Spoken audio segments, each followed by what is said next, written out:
میرا منہ کیا دیکھ رہی ہو؟ دفع ہو کر چینج کرو، اس سے پہلے کہ میں اپنا غصہ تم پر اتاروں۔ زاویر نمل کا بازو پکڑ کے بیڈ سے اتارتے ہوئے دھاڑا۔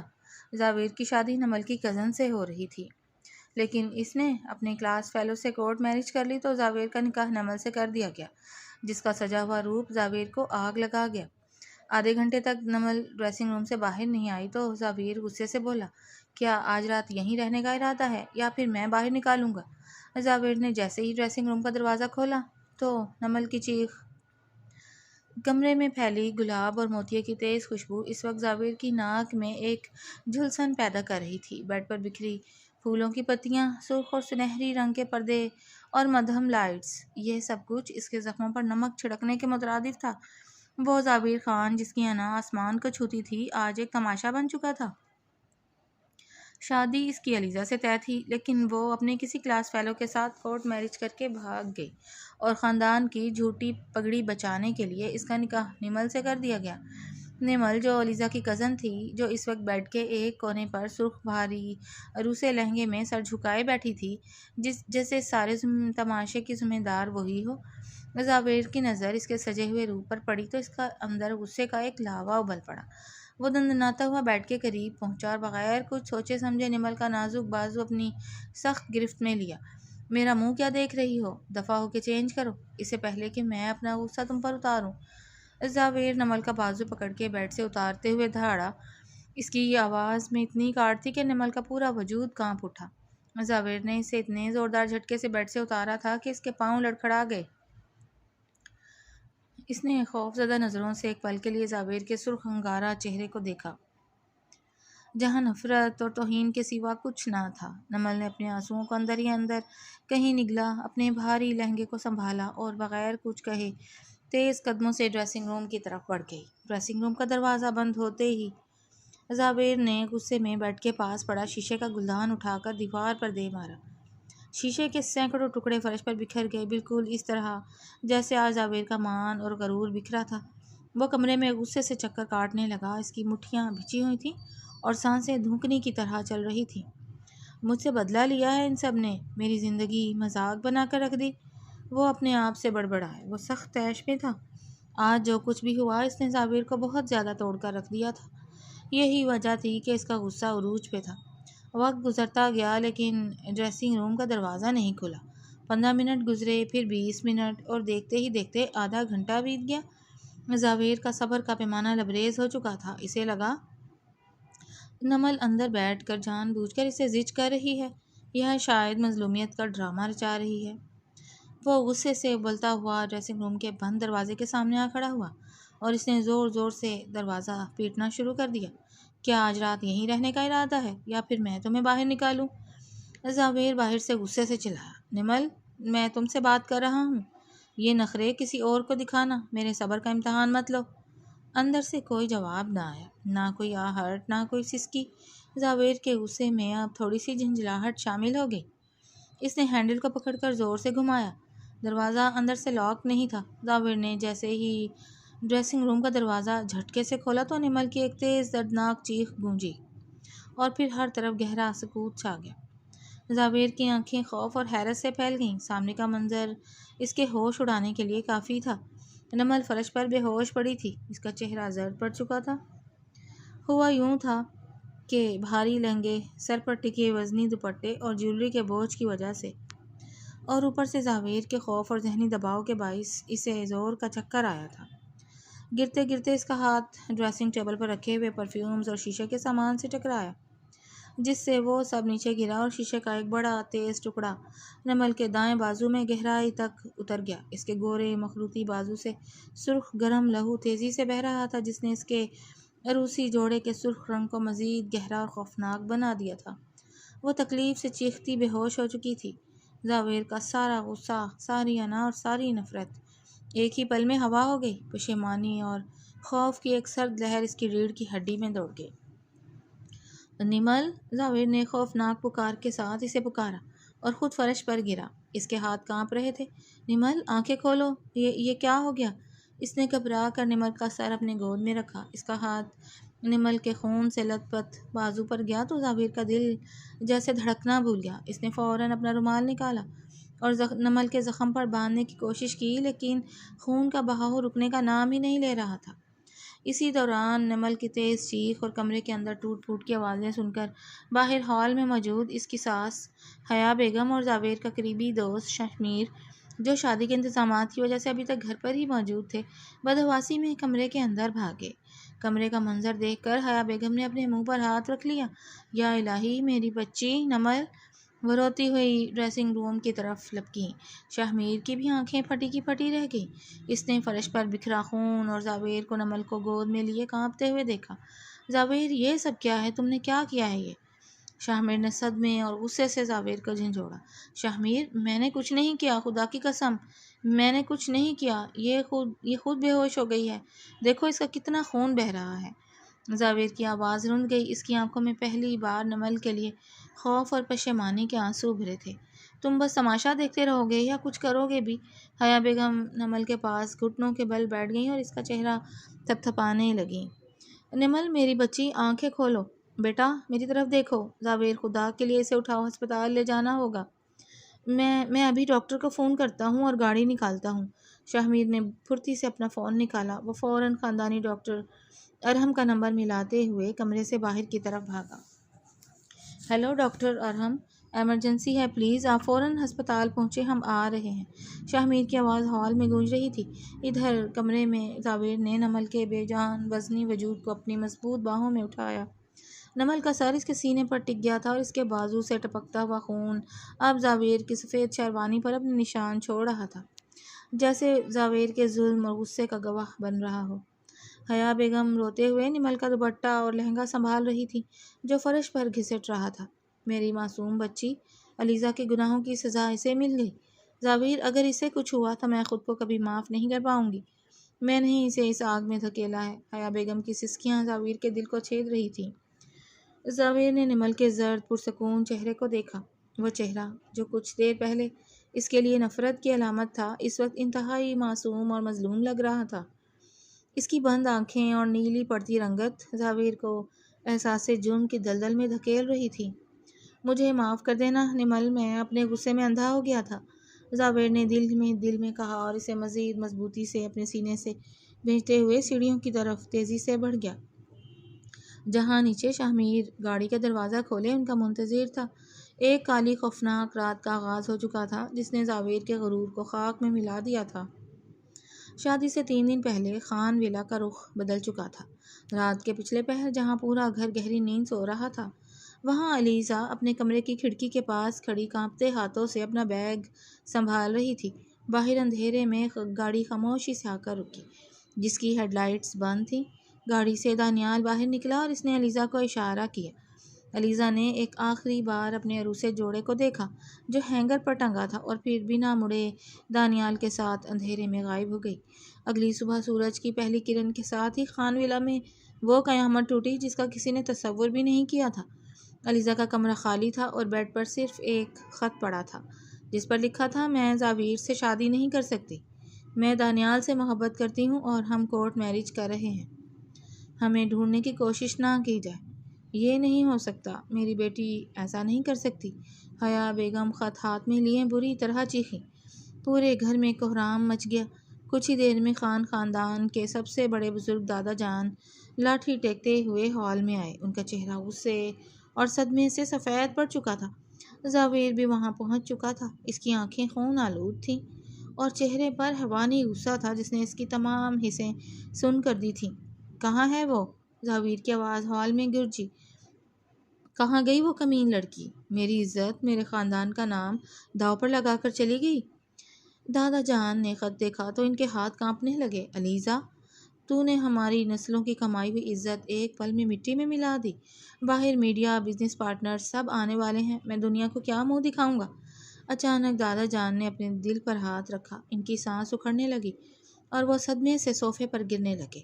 دادا جان! زاویر اور باقی سب ان کی طرف لپکے۔ اسی بھیڑ میں نمل بھی وہاں موجود تھی۔ وہ خاموشی سے ایک کونے میں کھڑی یہ سب دیکھ رہی تھی اور اس کا دل خون کے آنسو رو رہا تھا۔ دادا جان کی حالت دیکھ کر وہ تڑپ اٹھی۔ ڈاکٹر کو فوراً بلایا گیا، جس نے دادا جان کو اسٹیبلائز کیا لیکن سخت وارننگ دی انہیں کوئی دوسرا صدمہ نہیں ملنا چاہیے ورنہ ان کا دل یہ بوجھ نہیں سہ پائے گا۔ جب ڈاکٹر چلا گیا تو ہال میں ایک بھیانک خاموشی چھا گئی۔ زاویر غصے میں دیوار پر مٹھیاں مار رہا تھا۔ اس کی انا بری طرح مجروح ہو چکی تھی۔ اس شادی کے کارڈز پورے شہر میں جا چکے ہیں۔ زاویر کے والد نے مایوسی سے کہا، اگر بارات خالی لوٹی یا شادی کینسل ہوئی تو مارکیٹ میں ہماری ساکھ اور خاندانی غیرت کا جنازہ نکل جائے گا۔ دادا جان نے دھندلی آنکھوں سے نمل کی طرف دیکھا جو ان کے پیروں کے پاس بیٹھی ان کے ہاتھ دبا رہی تھی۔ دادا جان کے ذہن میں اچانک ایک خیال آیا۔ انہوں نے کانپتے ہوئے نمل کا ہاتھ تھاما۔ نمل میری بچی، دادا جان کی آواز بھرائی ہوئی تھی، کیا تم اپنے اس بوڑھے دادا کی لاج رکھو گی؟ کیا اس خاندان کو تماشا بننے سے بچاؤ گی؟ نمل نے چونک کر دادا جان کو دیکھا۔ دادا جان، آپ کیا کہہ رہے ہیں؟ نمل، علیزہ کی جگہ تم زاویر سے نکاح کر لو۔ اگر تم نے ہاں نہ کی تو میں جیتے جی مر جاؤں گا۔ دادا جان نے اس کے سامنے ہاتھ جوڑ دیے۔ نمل کے پاؤں تلے سے زمین نکل گئی۔ وہ زاویر کی طرف دیکھنے لگی جو دور کھڑا نفرت اور حقارت سے نمل کو ہی گھور رہا تھا، جیسے علیزہ کے بھاگنے میں نمل کا بھی کوئی ہاتھ ہو۔ دادا جان، آپ یہ کیا کہہ رہے ہیں؟ زاویر نے غصے سے بیچ میں ٹوکا۔ اس لڑکی سے نکاح جس کی بہن نے میری پیٹھ میں چھرا گھونپا، میں اس کے خاندان کی کسی لڑکی کو اپنے نام کے ساتھ نہیں جوڑوں گا۔ یہ شادی نہیں ہوگی۔ زاویر، دادا جان نے کمزور لیکن سخت آواز میں کہا، اگر تم میری لاش نہیں دیکھنا چاہتے تو چپ کر جاؤ۔ یہ فیصلہ میرا ہے۔ خاندانی عزت بچانے کا یہی ایک راستہ ہے۔ نمل نے زاویر کے چہرے پر اپنے لیے شدید نفرت دیکھی۔ وہ جانتی تھی کہ زاویر اس وقت بارود کا ڈھیر ہے اور اس شادی کا مطلب اپنی زندگی کو آگ کے حوالے کرنا ہے، لیکن دوسری طرف دادا جان کی گرتی ہوئی صحت اور مامی کے بہتے آنسو تھے۔ نمل نے ہمیشہ اس گھر سے محبت پائی تھی اور آج قربانی دینے کا وقت اس کا تھا۔ نمل نے گہرا سانس لیا، اپنی آنکھیں بند کیں اور آنسو کا ایک قطرہ اس کے گال پر لڑک گیا۔ اس نے دادا جان کے ہاتھ پر اپنا دوسرا ہاتھ رکھا۔ میں تیار ہوں دادا جان۔ نمل کی آواز دھیمی لیکن پرعزم تھی۔ اگر میری وجہ سے آپ کی زندگی اور اس گھر کی عزت بچتی ہے تو مجھے یہ فیصلہ منظور ہے۔ یہ سنتے ہی زاویر نے ایک تضحیک آمیز قہقہہ لگایا۔ وہ چلتا ہوا نمل کے بالکل قریب آیا۔ اس کی آنکھوں میں نفرت کے انگارے دہک رہے تھے۔ تو تمہیں ہیروئن بننے کا بہت شوق ہے نمل؟ زاویر نے اس کے چہرے کے قریب جھک کر انتہائی سرد اور زہریلے لہجے میں کہا، یاد رکھنا یہ تمہاری زندگی کی سب سے بڑی بھول ہوگی۔ تم نے ہاں تو کر دی ہے لیکن میں تمہیں اس ہاں کی ایسی سزا دوں گا کہ تم جیتے جی ہر روز مرو گی۔ تم میرے لیے صرف اس دھوکے باز علیزہ کا متبادل ہو، اس سے زیادہ کچھ نہیں۔ نمل نے زاویر کی کڑوی باتیں سن کر اپنی پلکیں جھکا لیں۔ وہ جانتی تھی کہ اس کے سامنے کانٹوں کا بستر ہے لیکن وہ اپنے فیصلے سے پیچھے نہیں ہٹ سکتی تھی۔ ہسپتال کے کوریڈور میں پھیلی خاموشی اور مشینوں کی دھیمی بیپ زاویر کے اعصاب پر ہتھوڑے کی طرح لگ رہی تھی۔ ایمرجنسی روم کے باہر لگا سرخ بلب بجھ چکا تھا لیکن زاویر کے دل کے اندر لگی آگ ابھی تک ٹھنڈی نہیں ہوئی تھی۔ اس کے ہاتھ اور شیروانی پر نمل کے خون کے سوکھے ہوئے دھبے اب گہرے بھورے رنگ میں بدل چکے تھے جو بار بار اسے اس کے اپنے ہی ظلم کی یاد دلا رہے تھے۔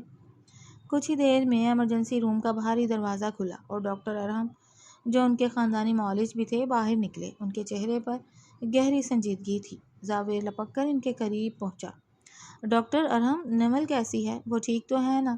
زاویر کی آواز میں وہ مانوس غرور غائب تھا۔ وہاں صرف ایک انجان سا خوف تھا۔ ڈاکٹر ارحم نے زاویر کو دیکھا، پھر گہرا سانس لے کر اسے کوریڈور کے ایک کونے کی طرف لے گئے۔ زاویر، نمل کی حالت اب خطرے سے باہر ہے۔ شیشے کا ٹکڑا کافی گہرا اترا تھا جس کی وجہ سے خون بہت زیادہ بہہ گیا۔ ہمیں 3 ٹانکے لگانے پڑے ہیں لیکن اصل مسئلہ کچھ اور ہے۔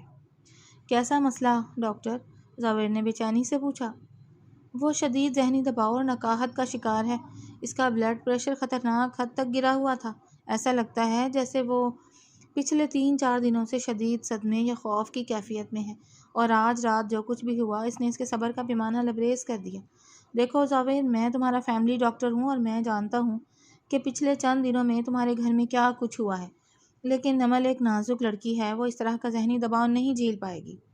اسے اس وقت سکون اور دیکھ بھال کی سخت ضرورت ہے، کسی قسم کے غصے یا تلخی کی نہیں۔ ڈاکٹر ارحم نے زاویر کے کندھے پر ہاتھ رکھ کر اسے سمجھایا۔ ڈاکٹر کی باتیں زاویر کے کانوں میں پگھلے ہوئے سیسے کی طرح اتریں۔ وہ ابھی کچھ کہنے ہی والا تھا کہ کوریڈور کے دوسرے سرے سے بھاری قدموں کی آواز آئی۔ زاویر کے والد افتخار صاحب بدحواسی کی حالت میں وہاں پہنچ چکے تھے۔ ان کا چہرہ غصے اور تشویش سے لال تھا۔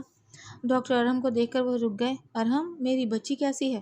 وہ اب بہتر ہے افتخار صاحب، ڈرپ لگا دی ہے، جلدی ہوش آ جائے گا، آپ لوگ اس سے مل سکتے ہیں، ڈاکٹر ارحم نے کہا اور ایک ہمدردانہ نظر زاویہ پر ڈال کر وہاں سے رخصت ہو گئے۔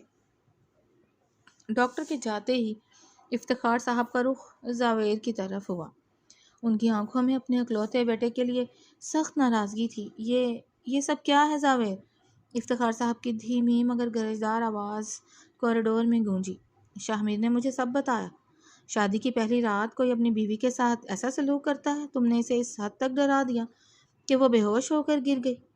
پاپا، میرا وہ مطلب نہیں تھا، سچی میں نے اس پر ہاتھ نہیں اٹھایا، وہ خود ڈریسنگ روم میں چکرا کر گر گئی۔ زاویہ نے نظریں جھکا کر صفائی دینے کی کوشش کی۔ زبان بند رکھو اپنی، افتخار صاحب نے سختی سے اسے ٹوکا۔ تم نے ہاتھ نہیں اٹھایا، لیکن تمہاری زبان، تمہارا لہجہ اور تمہارا غصہ کسی خنجر سے کم تھا کیا؟ اس معصوم لڑکی کا کیا قصور ہے جو تم اپنا غصہ اس پر نکال رہے ہو؟ کیا علیزہ کے بھاگنے میں نمل کا کوئی ہاتھ تھا؟ بولو۔ زاویہ خاموش رہا، اس کے پاس کوئی جواب نہیں تھا۔ اس لڑکی نے تو ہماری عزت بچائی ہے زاویہ، افتخار صاحب کی آواز بھرا گئی۔ جب پورا خاندان دنیا کے سامنے تماشا بننے والا تھا، جب تمہارے دادا جان ہسپتال کے بستر پر زندگی اور موت کی جنگ لڑ رہے تھے، تب اس بچی نے اپنی ہستی کی پرواہ کیے بغیر خاموشی سے اپنا آپ اس شادی کی آگ میں جھونک دیا۔ اس نے ہمارے خاندانی وقار کی خاطر قربانی دی اور تم اسے اس قربانی کا یہ صلہ دے رہے ہو؟ افتخار صاحب کی ایک ایک بات زاویہ کے ضمیر پر تازیانے کی طرح لگ رہی تھی۔ اسے یاد آیا کہ کیسے اس نے نمل کا بازو پکڑ کر اسے بیڈ سے اتارا تھا، کیسے وہ خوف سے کانپتی ہوئی ڈریسنگ روم میں گئی تھی، اور کیسے اس نے نمل سے کہا تھا کہ وہ اسے ہر روز جیتے جی مارے گا۔ پشیمانی کا ایک ایسا احساس زاویہ کے اندر جاگا جو اس نے زندگی میں پہلے کبھی محسوس نہیں کیا تھا۔ پاپا، مجھے معاف کر دیں، زاویہ کی آواز حلق میں پھنس گئی۔ مجھ سے نہیں، اس معصوم سے معافی مانگو اور خدا کے لیے اپنی انا کو دفن کر دو۔ افتخار صاحب نے مایوسی سے سر ہلایا اور ہسپتال کے ویٹنگ ایریا کی طرف بڑھ گئے۔ زاویہ اکیلا وہاں کھڑا رہا۔ کچھ دیر بعد اس کے قدم خود بخود نمل کے پرائیویٹ روم کی طرف بڑھنے لگے۔ اس نے کانپتے ہاتھوں سے کمرے کا دروازہ تھوڑا سا کھولا اور اندر داخل ہوا۔ کمرے میں نیم اندھیرا تھا۔ نمل سفید بیڈ شیٹ پر بے جان سی لیٹی ہوئی تھی۔ اس کے چہرے کی وہ رونق، وہ عروسی نکھار اب اڑ چکا تھا اور اس کی جگہ ایک زردی نے لے لی تھی۔ اس کے دائیں بازو پر سفید پٹی بندھی ہوئی تھی اور اوپر لگی گلوکوز کی ڈرپ سے قطرہ قطرہ مائع اس کی رگوں میں اتر رہا تھا۔ نمل کا مرجھایا ہوا پرسکون چہرہ اس وقت بالکل ایک معصوم بچے جیسا لگ رہا تھا جسے دنیا کے بے رحم طوفانوں نے تھکا دیا ہو۔ زاویہ آہستہ آہستہ چلتا ہوا اس کے بیڈ کے قریب آیا۔ اس نے نمل کے چہرے کو دیکھا۔ اس کی سوجی ہوئی آنکھیں بتا رہی تھیں کہ وہ کتنی راتیں رو کر گزار چکی ہے۔ زاویہ کے دل میں پہلی بار نمل کے لیے ایک گہری نرمی، ایک انجان سا احساس تحفظ اور شدید احساس جرم پیدا ہوا۔ اس نے دھیرے سے اپنا ہاتھ آگے بڑھایا جیسے وہ نمل کے چہرے پر بکھری بالوں کی لٹ کو پیچھے کرنا چاہتا ہو، لیکن پھر اپنے ہاتھ پر لگے خون کے نشان دیکھ کر وہ پیچھے ہٹ گیا۔ میں نے تمہارے ساتھ بہت برا کیا نمل، بہت برا۔ زاویہ نے انتہائی دھیمی آواز میں سرگوشی کی اور اس کے آنکھ سے پشیمانی کا ایک آنسو ٹپک کر فرش پر گر گیا۔ اب وہ زاویہ نہیں رہا تھا جو نفرت کی آگ میں جل رہا تھا، بلکہ وہ ایک ایسا انسان تھا جو اپنی ہی ذات کے سامنے شرمندہ تھا۔ ہسپتال سے واپسی کے بعد خان ویلا کا وہ کمرہ اب ایک عجیب سی خاموشی کے سحر میں تھا۔ وہ تلخی جو ہوا میں محسوس ہوتی تھی اب پشیمانی اور احساس کی خوشبو میں بدلنے لگی تھی۔ نمل اب گھر واپس آ چکی تھی اور کمرے کے بڑے آرام دہ بیڈ پر تکیوں کے سہارے بیٹھی تھی۔ اس کا چہرہ ابھی تک کچھ زرد تھا اور دائیں بازو پر بندھی سفید پٹی اس حادثے کی گواہ تھی۔ زاویہ کمرے کے ایک کونے میں کھڑا خاموشی سے الماری سے کچھ فائلیں نکال رہا تھا، لیکن اس کی نظریں مسلسل نمل پر ٹکی تھیں۔ اس کا وہ جاہ و جلال، وہ چنگاریاں برساتی آنکھیں اب بالکل پرسکون اور سنجیدہ ہو چکی تھیں۔ وہ اب بھی زیادہ بول نہیں رہا تھا، لیکن اس کی خاموشی میں اب نفرت نہیں بلکہ ایک گہرا احساس جرم اور پرواہ شامل تھی۔ نمل نے کچھ دیر بیٹھنے کے بعد بیڈ سائڈ ٹیبل پر رکھے پانی کے جگ کی طرف دیکھا جو خالی تھا۔ اس نے سوچا کہ وہ خود اٹھ کر کچن سے پانی لے آئے۔ اس نے آہستہ سے اپنے پیر بیڈ سے نیچے اتارے اور اٹھنے کی کوشش کی، لیکن نکاہت کی وجہ سے اس کے پاؤں لڑکھڑا گئے۔ کہاں جا رہی ہو تم؟ زاویر کی آواز کمرے میں گونجی، وہ جاندار اور رعبدار آواز جس سے نمل چند دن پہلے کانپ اٹھی تھی۔ اب اس میں ایک عجیب سی نرمی اور فکر تھی۔ زاویر نے ہاتھ میں پکڑی فائلیں وہیں بیڈ پر پھینکی اور چند تیز قدموں میں نمل کے بالکل سامنے آ کھڑا ہوا۔ اس نے بہت نرمی سے نمل کے کندھوں پر ہاتھ رکھ کر اسے دوبارہ بیڈ پر بٹھا دیا۔ تمہیں ڈاکٹر نے بیڈ ریسٹ کا کہا ہے نمل، سیدھی طرح بیٹھو، زاویر نے ہلکی سی ڈانٹ والے لہجے میں کہا، لیکن اس کی آنکھیں نمل کی خیریت پوچھ رہی تھیں۔ وہ پانی ختم ہو گیا تھا، نمل نے ڈرتے ڈرتے اپنی نیچی نظروں سے زاویر کی سفید قمیض کو دیکھتے ہوئے دھیمی آواز میں کہا۔ وہ اب بھی زاویر کے اس بدلے ہوئے روپ سے مانوس نہیں ہو پائی تھی۔ زاویر نے کچھ کہے بغیر پانی کا خالی جگ اٹھایا اور کمرے سے باہر نکل گیا۔ نمل حیرت سے بند دروازے کو دیکھتی رہی۔ چند منٹوں بعد زاویر واپس آیا تو اس کے ایک ہاتھ میں پانی سے بھرا جگ تھا اور دوسرے ہاتھ میں نمل کی دوائیوں کا پیکٹ اور ایک باؤل میں گرم سوپ تھا۔ اس نے جگ ٹیبل پر رکھا، گلاس میں پانی انڈیلا اور دوائی کی گولی نکال کر نمل کی طرف بڑھا دی۔ لو، یہ دوائی کھاؤ اور اس کے بعد یہ سوپ پورا ختم کرنا ہے، زاویر نے گلاس اس کے ہاتھ میں تھماتے ہوئے کہا۔ نمل نے خاموشی سے دوائی لی اور پانی کے گھونٹ بھرنے لگی۔ زاویر نے سوپ کی ٹرے اٹھائی اور نمل کے سامنے بیٹھ گیا۔ نمل نے گھبرا کر کہا، میں خود ہی پی لوں گی، آپ زحمت نہ کریں۔ تمہارے دائیں ہاتھ پر ٹانکے لگے ہیں نمل، بائیں ہاتھ سے سوپ گراؤ گی کیا؟ چپ چاپ بیٹھو، زاویر نے سرد لیکن مخلص لہجے میں کہا اور چمچ بھر کر اس کے ہونٹوں کے قریب لے گیا۔ نمل کا دل زور سے دھڑکنے لگا۔ اس نے زاویر کی آنکھوں میں دیکھا جہاں اب غرور کا نام و نشان نہیں تھا۔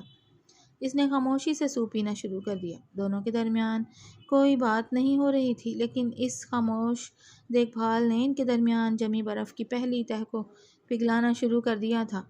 اس لمحے کمرے کا دروازہ ایک دم جھٹکے سے کھلا اور ماہا، زاویر کی لاڈلی چھوٹی بہن، ایک بڑا سا پھولوں کا گلدستہ اور مسکراہٹ لیے اندر داخل ہوئی۔ ہیلو بھیا بھابھی، میں اندر آ سکتی ہوں؟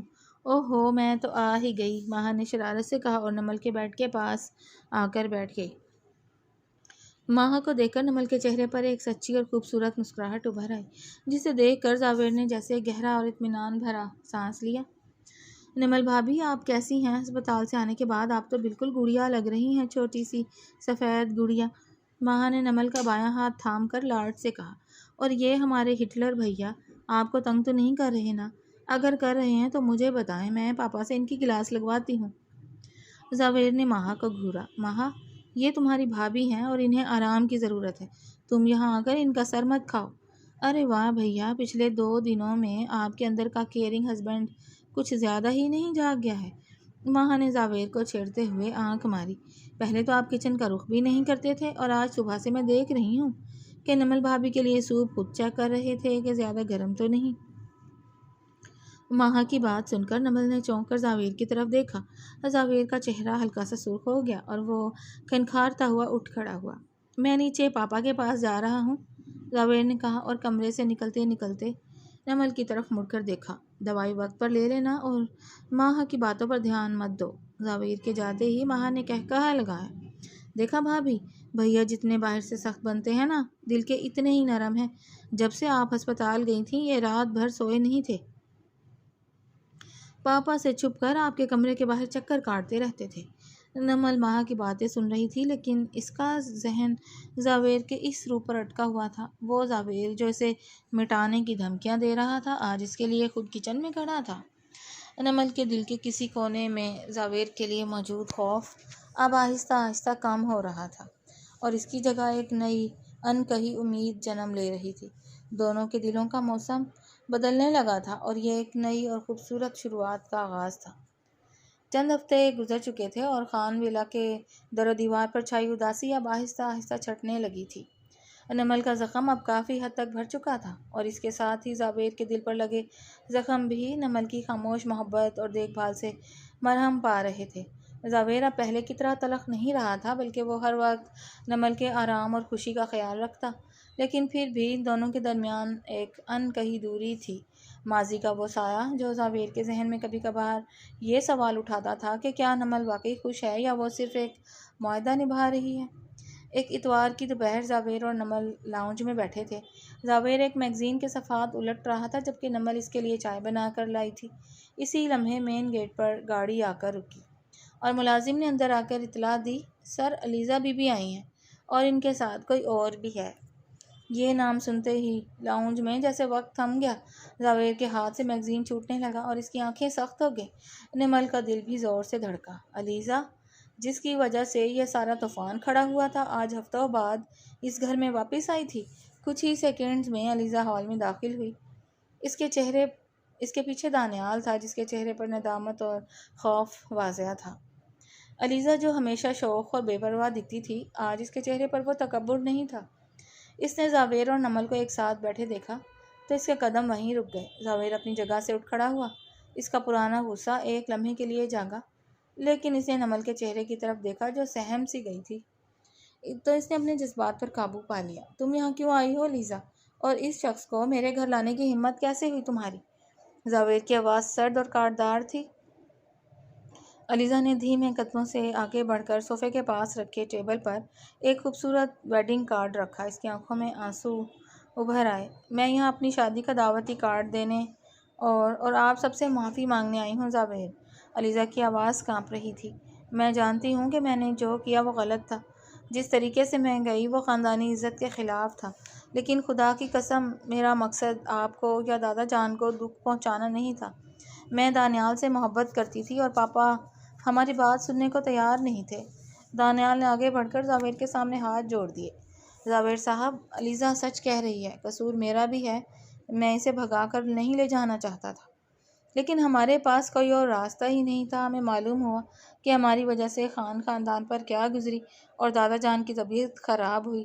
ہم شرمندہ ہیں، پلیز ہمیں معاف کر دیں۔ زاویر نے گہرا اور تلخ سانس لیا۔ معافی؟ تم دونوں کو اندازہ بھی ہے کہ تم نے میری انا، میری عزت اور دادا جان کی زندگی کو کس موڑ پر لا کھڑا کیا تھا؟ اگر اس دن… زاویر کی بات ادھوری رہ گئی کیونکہ اس کی نظر نمل پر پڑی۔ علیزہ نے زاویر کا نظر کا تعاقب کیا اور نمل کے پاس آ کر بیٹھ گئی۔ اس نے نمل کے دونوں ہاتھ اپنے ہاتھوں میں لے لیے۔ نمل نے دیکھا کہ علیزہ کی آنکھوں سے پچھتاوے کے آنسو بہہ رہے ہیں۔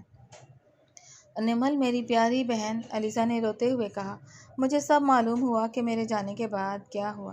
امی نے مجھے بتایا کہ دادا جان کی زندگی اور اس گھر کی لاج رکھنے کے لیے تم نے اپنی خوشیوں کی قربانی دے دی۔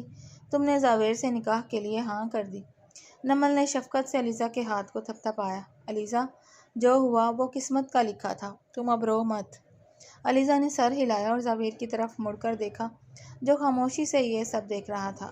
زاویر، علیزہ نے پکارا، میں دانیال سے محبت کرتی تھی اور میں نے اپنے حق کے لیے خود غرضانہ قدم اٹھایا، لیکن نمل نے جو تمہارے لیے اور اس گھر کے لیے کیا وہ دنیا میں کوئی نہیں کر سکتا تھا۔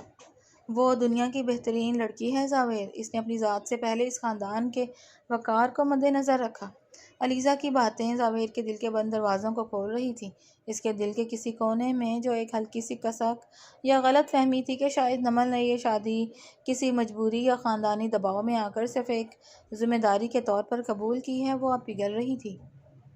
علیزہ کے الفاظ نے یہ ثابت کر دیا تھا کہ نمل کوئی عام لڑکی نہیں، بلکہ وہ قربانی اور محبت کی وہ اعلیٰ مثال ہے جس کی قدر زاویر نے اب تک نہیں کی تھی۔ زاویر، علیزہ نے بات جاری رکھی، میں جانتی ہوں کہ آپ کا غصہ مجھ پر تھا، لیکن پلیز میری وجہ سے نمل کو کبھی سزا مت دینا۔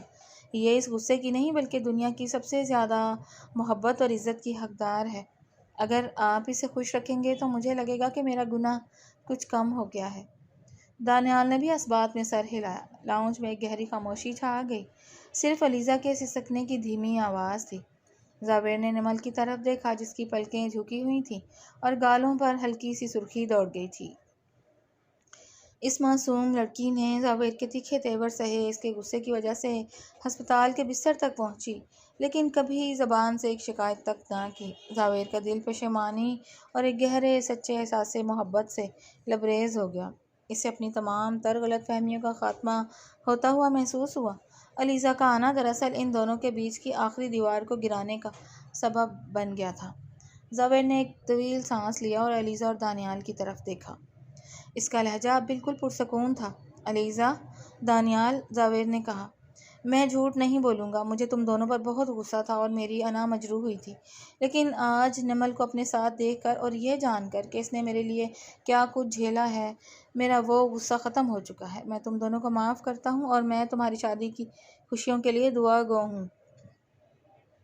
علیزہ کے چہرے پر ایک دم خوشی اور سکون کی لہر دوڑ گئی۔ Thank you Zubair, thank you so much. Nimal نے مسکرا کر علیزہ کو گلے سے لگا لیا۔ کچھ دیر مزید بیٹھنے اور چائے پینے کے بعد علیزہ اور دانیال ہلکے دل کے ساتھ خان ولا سے رخصت ہو گئے۔ جب وہ دونوں چلے گئے تو لاؤنج میں ایک بار پھر زبیر اور نمل اکیلے رہ گئے۔ نمل چائے کے خالی کپ سمیٹنے لگی تاکہ کچن میں جا سکے، لیکن جیسے ہی وہ کپ اٹھانے کے لیے بڑھی، زبیر نے آگے بڑھ کر اس کا وہی دایاں بازو جس پر اب زخم کا نشان مدھم ہو چکا تھا، بہت نرمی اور محبت سے تھام لیا۔ نمل نے چونک کر اوپر دیکھا۔ زبیر کی آنکھوں میں اب وہ انگارے نہیں تھے جو شادی کی پہلی رات دہک رہے تھے، بلکہ وہاں محبت کا ایک ٹھاٹھیں مارتا ہوا سمندر تھا جس میں پشیمانی کی لہریں بھی تھیں۔ ابھی کچن میں مت جاؤ نمل، مجھے تم سے کچھ بات کرنی ہے، زبیر نے انتہائی دھیمی اور گداز آواز میں کہا۔ نمل نے خاموشی سے کپ واپس ٹیبل پر رکھ دیے اور زبیر کی نظروں کے سحر میں گرفتار ہو کر وہیں کھڑی رہ گئی۔ غلط فہمیوں کا اندھیرا چھٹ چکا تھا اور اب ان دونوں کی زندگی کی سب سے خوبصورت صبح کا سورج طلوع ہونے والا تھا۔ شام کا وقت تھا اور آسمان پر نارنجی، گلابی اور سنہری رنگوں کی ایک دلکش آمیزش پھیلی ہوئی تھی۔ خان ولا کے وسیع اور اس ٹیرس پر ہلکی ہلکی خنک ہوا چل رہی تھی۔ زبیر نے پچھلے 2 دنوں سے اکیلے محنت کر کے اس جگہ کو ایک پریوں کی کہانی کے منظر میں بدل دیا تھا۔ ٹیرس کی سفید سنگ مرمر کی ریلنگ پر موتی اور چنبیلی کی لڑیوں کو بڑی نفاست سے لپیٹا گیا تھا، جن کی دھیمی اور مسحور کن خوشبو ہوا کے دوش پر پورے ماحول کو مہکا رہی تھی۔ چھت کے اوپری حصے سے پیلے رنگ کی مائکرو LED لائٹس کی چھت سے لٹک رہی تھی، جو شام کے سائے گہرے ہونے کے ساتھ ہی تاروں بھرے آسمان کا عکس پیش کر رہی تھی۔ ٹیرس کے وسط میں شمعیں روشن تھیں جن کی مدھم لو ہوا کے ساتھ جھوم رہی تھی۔ نمل جو اب بالکل ٹھیک، متوازن اور پرسکون نظر آ رہی تھی، اپنے کمرے میں کھڑی آئینے میں اپنا عکس دیکھ رہی تھی۔ اس نے ہلکے فیروزی رنگ کا چاندی کے کام والا ایک خوبصورت سادہ مگر نفیس لباس پہنا ہوا تھا جو اس کی رنگت پر بہت جچ رہا تھا۔ اس کے چہرے پر اب زردی کا نام و نشان نہیں تھا، بلکہ وہاں ایک گہرا اور دل نشین سکون تھا جو پچھلے چند ہفتوں میں زبیر کی بے پناہ دیکھ بھال اور محبت کا نتیجہ تھا۔ اس لمحے کمرے کا دروازہ کھلا اور زبیر اندر داخل ہوا۔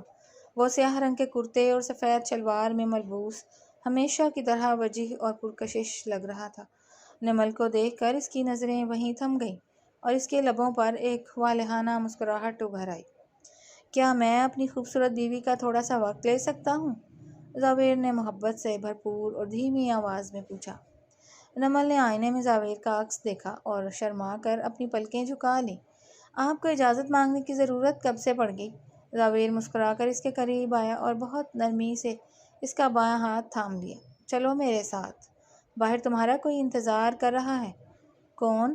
نمل نے حیرت سے پوچھا، لیکن زبیر نے جواب دینے کے بجائے صرف مسکرا کر اسے اپنے ساتھ چلنے کا اشارہ کیا۔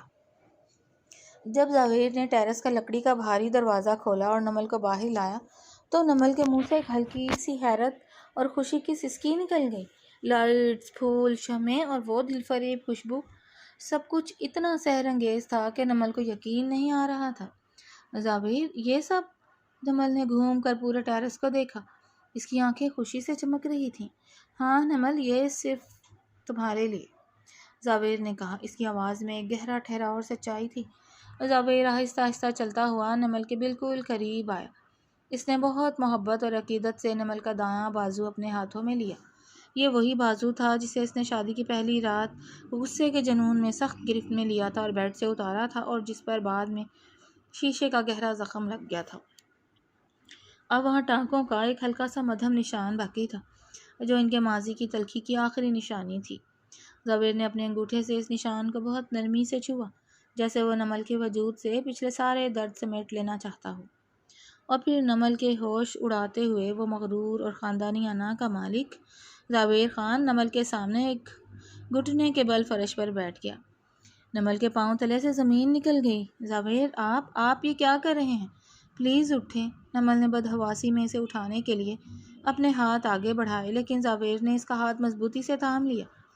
نہیں نمل، مجھے یہیں رہنے دو۔ آج میری انا، میرا غرور، سب کچھ تمہارے قدموں میں ہے۔ زاویر کی آواز بھرائی ہوئی تھی اور اس کی سیاہ آنکھوں میں پشیمانی کے پگھلے ہوئے آنسو صاف دیکھے جا سکتے تھے۔ زاویر پلیز ایسی باتیں مت کریں، میں آپ کو اس طرح۔ نمل کی آواز رند گئی، اس کی اپنی آنکھوں میں بھی آنسو تیرنے لگے۔ نمل مجھے بولنے دو ورنہ میرا دل اس بوجھ سے پھٹ جائے گا۔ زاویر نے اس کا ہاتھ اپنے دل پر رکھتے ہوئے کہا، میں آج تم سے اپنی زندگی کی اس سب سے بھیانک گناہ کی معافی مانگنے آیا ہوں جو میں نے شادی کی پہلی رات کیا۔ میں اپنے غصے اور توہین کی آگ میں اتنا اندھا ہو چکا تھا کہ میں نے یہ بھی نہیں دیکھا کہ سامنے کون کھڑا ہے۔ میں نے تمہارا یہ بازو پکڑا، تمہیں تکلیف دی، تمہیں وہ کڑوی باتیں کہیں جن کا تم سوچ بھی نہیں سکتی تھی۔ میں نے تمہیں مٹانے کی دھمکیاں دیں نمل، جبکہ تم نے تو صرف اور صرف میرے خاندان کی پگڑی بچانے کے لیے اپنی خوشیوں کا سودا کیا تھا۔ زاویر کی آنکھ سے پشیمانی کا ایک آنسو ٹپک کر نمل کے ہاتھ پر گرا۔ نمل کا دل زاویر کے اس روپ کو دیکھ کر پگھل کر رہ گیا۔ جب تم اس ڈریسنگ روم میں بے ہوش پڑی تھیں اور تمہارا خون بہہ رہا تھا، اس رات مجھے اندازہ ہوا کہ اصل میں کتنا بڑا حیوان بن چکا تھا۔ پاپا نے سچ کہا تھا، تمہارا کوئی قصور نہیں تھا، لیکن تم نے میرے ہر ظلم کو خاموشی سے سہا۔ پاپا نے سچ کہا تھا۔ ہسپتال کے بستر پر تمہارا وہ زرد چہرہ مجھے ہر روز جیتے جی مارتا ہے نمل، مجھے معاف کر دو، خدا کے لیے مجھے معاف کر دو۔ زاویر نے اپنا سر نمل کے ہاتھ پر رکھ دیا، اس کا پورا وجود پشیمانی سے کانپ رہا تھا۔ نمل کی آنکھوں سے خوشی اور جذباتی شدت کے آنسو بہہ نکلے۔ وہ آہستہ سے نیچے جھکی اور زاویر کے کندھوں کو پکڑ کر اسے اپنے برابر کھڑا کیا۔ اس نے اپنے کانپتے ہاتھوں سے زاویر کے گالوں پر بہتے آنسوؤں کو صاف کیا۔ میں نے آپ کو اسی رات معاف کر دیا تھا زاویر، نمل نے مسکراتے ہوئے روتی ہوئی آواز میں کہا۔ میں جانتی تھی کہ وہ آپ کا غصہ تھا، آپ کی ذات نہیں تھی، اور پچھلے چند ہفتوں میں آپ نے جس طرح میرا خیال رکھا ہے، میری پرواہ کی ہے، اس نے میرے دل سے ہر خوف اور ہر گلہ مٹا دیا ہے۔ اب میرے دل میں آپ کے لیے کوئی شکایت نہیں ہے۔ زاویر نے نمل کے چہرے کو دیکھا جہاں اب صرف اور صرف سچی قبولیت اور محبت تھی۔ اس نے نمل کی کمر کے گرد اپنا بازو پھیلایا اور اسے اپنے سینے کے قریب کر لیا۔ نمل، میں نے کبھی سوچا بھی نہیں تھا کہ علیزہ کا جانا میری زندگی کا سب سے بڑا خسارہ نہیں بلکہ دنیا کا سب سے بڑا انعام بن جائے گا۔ اس نے مجھے چھوڑا تاکہ مجھے تم مل سکو۔ میں نے اب تک تم سے یہ بات نہیں کہی، لیکن آج میں اپنے پورے دل اور روح کے ساتھ اعتراف کرتا ہوں، میں تم سے بہت محبت کرتا ہوں نمل۔ میری زندگی اب تم سے شروع ہوتی ہے اور اب تم پر ہی ختم۔ کیا تم اس گنہگار زاویر کو ہمیشہ کے لیے اپنا سایہ بننے کی اجازت دو گی؟ نمل نے زاویر کی آنکھوں میں جھانک کر دیکھا جہاں اب اس کے لیے محبت کا ایک لازوال سمندر موجزن تھا۔ اس نے شرما کر اپنا سر زاویر کے چوڑے اور مضبوط سینے پر رکھا اور مسکرا کر اس کا ہاتھ مزید مضبوطی سے تھام لیا۔ ہاں زاویر، میں بھی آپ سے بہت محبت کرتی ہوں۔ نمل نے دھیمی سرگوشی میں اپنے دل کا راز اگل دیا جس کا زاویر کو شدت سے انتظار تھا۔ زاویر نے سکون کا ایک گہرا سانس لیا اور نمل کو اپنی باہوں کے حصار میں سمیٹ لیا۔ اسی لمحے ٹیرس کے بالکل نیچے موجود خوبصورت اور وسیع لان سے اچانک تالیاں بجانے اور ہنسنے کی آوازیں گونجی۔ واہ بھیا واہ، ماننا پڑے گا، آپ تو بڑے فلمی نکلے۔ وہاں کی اونچی اور شرارتی آواز نے ان دونوں کا سحر توڑا۔ زاویر اور نمل نے چونک کر نیچے لان کی طرف دیکھا، وہاں پورا خاندان موجود تھا۔ دادا جان اپنی لاٹھی ٹیکتے ہوئے کھڑے مسکرا رہے تھے، افتخار صاحب اور حیا بیگم بھی خوشی سے تالیاں بجا رہے تھے، اور ماہا نیچے کھڑی اوپر کی طرف اشارے کر رہی تھی۔ وہ سب پچھلے کچھ دیر سے دور کھڑے ان دونوں کی محبت کا یہ خوبصورت اعتراف دیکھ رہے تھے اور ان کی خوشی کی کوئی انتہا نہیں تھی۔ اوپر ہی میاں بیوی بنے رہو گے یا نیچے آ کر ہمیں مٹھائی بھی کھلاؤ گے؟ دادا جان نے ہنستے ہوئے بلند آواز میں کہا۔ حیا بیگم نے اپنی آنکھوں کی خوشی کے آنسو صاف کرتے ہوئے کہا، خدا میری بچیوں کو ہمیشہ ہنستا مسکراتا رکھے اور اس گھر کی خوشیوں کو کسی کی نظر نہ لگے۔ نیچے سے پورے خاندان کے کہکہے اور مبارکباد کی آوازیں فضا میں گونج رہی تھیں۔ زاویر نے نیچے دیکھ کر شرمندگی سے مسکرا کر اپنا سر ہلا دیا اور پھر نمل کی طرف مڑا۔ نمل بھی اپنے آنسو صاف کرتے ہوئے کھلکھلا کر ہنس پڑی تھی، وہ ہنسی جس کی تڑپ زاویر کو ہفتوں سے تھی۔ موسم سرما کی وہ کالی اور تلخ رات اب ایک خوبصورت، روشن اور محبت سے بھرپور زندگی کی صبح میں بدل چکی تھی۔ زاویر اور نمل نے ایک دوسرے کا ہاتھ تھاما اور مسکراتے ہوئے نیچے اپنے خاندان کی خوشیوں میں شریک ہونے کے لیے چل پڑے، جہاں ان کی زندگی نئی خوشیوں سے ہمکنار ہو رہی تھی۔ یہ کہانی اس حقیقت کو نہایت خوبصورتی سے اجاگر کرتی ہے کہ انسان کا سب سے بڑا دشمن اس کا بے قابو غصہ اور زخمی انا ہوتی ہے، جبکہ محبت، صبر اور معافی وہ قوتیں ہیں جو ٹوٹے ہوئے رشتوں کو بھی نئی زندگی دے سکتی ہیں۔ نمل کا کردار ایثار، برداشت اور وقار کی ایک دلکش مثال بن کر سامنے آتا ہے، جس نے حالات کی سختی کے باوجود اپنی شرافت اور نرم دلی کا دامن نہیں چھوڑا، جبکہ زاویر کا کردار ابتدا میں اپنی انا، غصے اور ناانصافی کی وجہ سے تنقید کا مستحق دکھائی دیتا ہے، کیونکہ اس نے ایک بے قصور لڑکی کو دوسروں کی غلطیوں کی سزا دی۔ تاہم اس کی سب سے بڑی خوبی یہ رہی کہ اس نے اپنی غلطی کو پہچانا، ندامت محسوس کی اور خود کو بدلنے کی کوشش کی، جو ہر انسان کے لیے ایک اہم سبق ہے۔ علیزہ کے فیصلے نے اگرچہ بہت سے دلوں کو دکھ پہنچایا، لیکن اس کے اعتراف غلطی اور معافی مانگنے نے اس کے کردار کو بھی ایک مثبت جہت دے دی۔ یہ داستان یاد دلاتی ہے کہ رشتے نفرت، غرور اور الزام سے نہیں بلکہ احترام، سمجھداری اور قربانی سے مضبوط ہوتے ہیں، اور بعض اوقات زندگی وہ خوشیاں انہیں راستوں سے عطا کرتی ہے جنہیں ہم ابتدا میں اپنی سب سے بڑی محرومی سمجھتے ہیں۔ دلوں کو توڑنا آسان ہے، مگر انہیں جوڑنے کے لیے محبت، صبر اور خلوص درکار ہوتا ہے، اور یہی وہ خوبصورت پیغام ہے جو اس کہانی کو یادگار بنا دیتا ہے۔ اور آپ کو یہ کہانی کیسی لگی؟ پڑھ کر اپنی رائے کا اظہار کیجیے گا اور چینل کو سبسکرائب کر لیں۔ شکریہ۔